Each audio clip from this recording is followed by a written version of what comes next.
ನೀವು ಒಬ್ಬರಿಗೆ ಮಾತಾಡೋದು ಬರೋದು.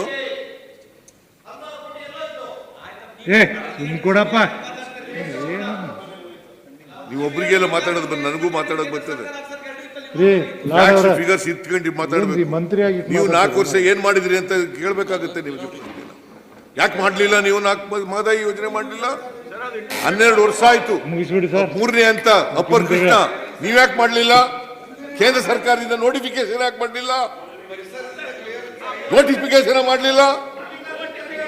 ಮಹದಾಯಿ ಯೋಜನೆ ರಕ್ತದಲ್ಲಿ ಬರ್ಕೊಡ್ತೀನಿ ಅಂತ ಹೇಳಿದ್ರು ಯಡಿಯೂರಪ್ಪನವರು. ಯಾಕೆ ಮಾಡಲಿಲ್ಲ? ಸುಮ್ಮನೆ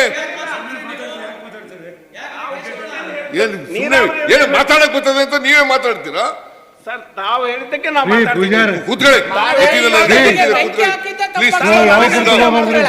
ಅವ್ರು ಯಾರು ನಾರಾಯಣ ಸ್ವಾಮಿ ಇಲ್ಲಾಂದ್ರೆ ನಾವು ಕೇಳ್ತಿರ್ಲಿಲ್ಲ. ಈಗಲೂ ಕೂಡ ನೋಡಿ, ಮ್ಯಾನಿಫೆಸ್ಟೋದಲ್ಲಿ 1.50 ಲಕ್ಷ ಕೋಟಿ ವಿನಿಯೋಗ ಮಾಡ್ತೇವೆ ಅಂತ ಹೇಳಿದ್ದೀರಿ. ಈಗ ಎಷ್ಟಿಟ್ಟಿದ್ದೀರಿ? ಅದು 5 ವರ್ಷದಲ್ಲಿ.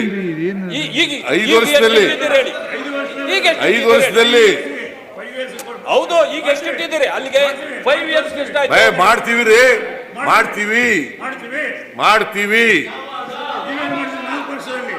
ನೀವು 4 ವರ್ಷದಲ್ಲಿ ಏನ್ ಮಾಡಿದ್ರಿ ಅಂತ ಹೇಳ್ಬಿಡಿ. ಆಮೇಲೆ ಪರ್ಮಿಷನ್ ತಗೊಂಡಿದ್ದೀನಿ.